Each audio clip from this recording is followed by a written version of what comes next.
কাজ নেই তো খই ভাজ। ভারত সরকার ওই চিঠিটা ডাস্টবিনে ফেলে দিয়েছে। হাসিনার জন্য হচ্ছে কিন্তু ক্যাচালটা, হাসিনা ওর দেশেও চলে যাবে।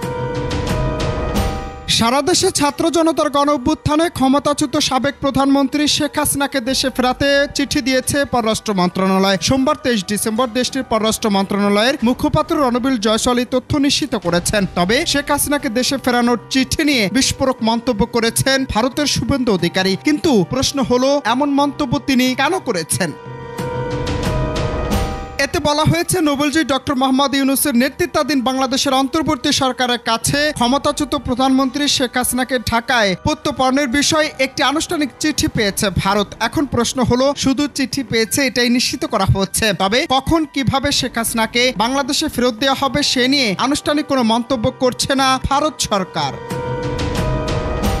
আবার সেখানকার অনেক গুরুত্বপূর্ণ ব্যক্তিরা বলছেন অহেতুক মন্তব্য, যার কারণে জনমনে প্রশ্ন উঠছে, ক্ষমতাচ্যুত শেখ হাসিনার সঙ্গে ভারতের প্রধানমন্ত্রী নরেন্দ্র মোদীর কি এমন সম্পর্ক যার কারণে বাংলাদেশের বর্তমান অন্তর্বর্তী সরকার শেখ হাসিনাকে ফেরাতে চিঠি দিলেও হাসিনাকে ফিরিয়ে দিতে অনীহা প্রকাশ করছে ভারত সরকার। সম্প্রতি শেখ হাসিনাকে কেন্দ্র করে বাংলাদেশের বর্তমান অন্তর্বর্তী সরকার নিয়ে গুজব ছড়াতে দেখা গেছে শুভেন্দু অধিকারীকে।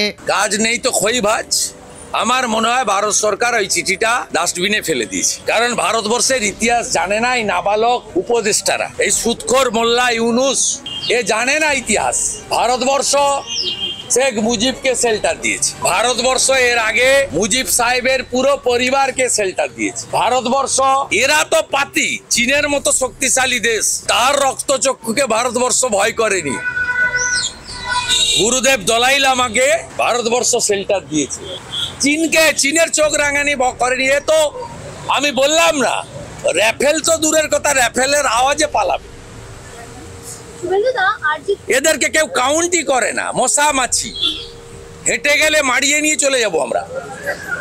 কলকাতা শহরে যে গার্বেজটা আজকে সকালে উঠেছে, ওটা যদি কার্গো প্লেন আমাদের এত আছে, আমরা উপরে নিয়ে গিয়ে শুধু ঢাকনাটা খুলে দিই, মোল্লা ইউনুস সহ গোটা ঢাকা চাপা পড়ে যাবে। অন্যদিকে উত্তর না পেলে তাগাদাপত্র পাঠানোর কথা জানিয়ে পররাষ্ট্র মন্ত্রণালয়ের মুখপাত্র বলেছিলেন, নোট বারবার পুরো প্রক্রিয়ার অংশ।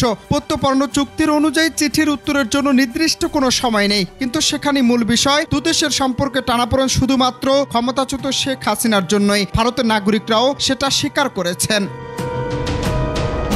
সম্প্রতি ভারতের পররাষ্ট্র সচিব বাংলাদেশে আসা আলোচনা কি শুধুই তালবাহানা? যদি এমনটা না হয়, তাহলে বাংলাদেশের হাসিনাকে ফেরানোর বিষয়ে শুভেন্দু অধিকারী কটাক্ষ করে গুজব ছড়ানো কতটা যৌক্তিক? যদিও সাধারণ নাগরিকরা চান না শেখ হাসিনা ভারতে থাকুক। হাসিনার জন্য হচ্ছে কিন্তু ক্যাচালটা, হাসিনা ওর দেশেও চলে যাক, কারণ সে তো আর এক দেশের প্রধানমন্ত্রী।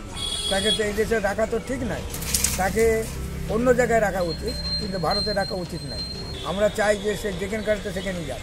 অন্যদিকে বাংলাদেশের ভারত সম্পর্কে টানাপোড়েনে সেখানকার কৃষি খাতে বিশাল ধস নেমেছে, রাস্তায় নেমে গিয়েছে কৃষকরা। সেই সাথে পর্যটন আর চিকিৎসা খাতে বাংলাদেশিরা না থাকা লোকসান গুনতে হচ্ছে সেখানকার ব্যবসায়ীদের। এত কিছুর পরেও শুধুমাত্র শেখ হাসিনার জন্য বাংলাদেশের সাথে তাদের সম্পর্কে টানাপোড়েন কেন তৈরি করছে ভারত সরকার? ক্ষমতাচ্যুত শেখ হাসিনার সাথে মোদির কি এমন সম্পর্ক, সেটা নিয়ে নানান মহলে হাজার প্রশ্ন।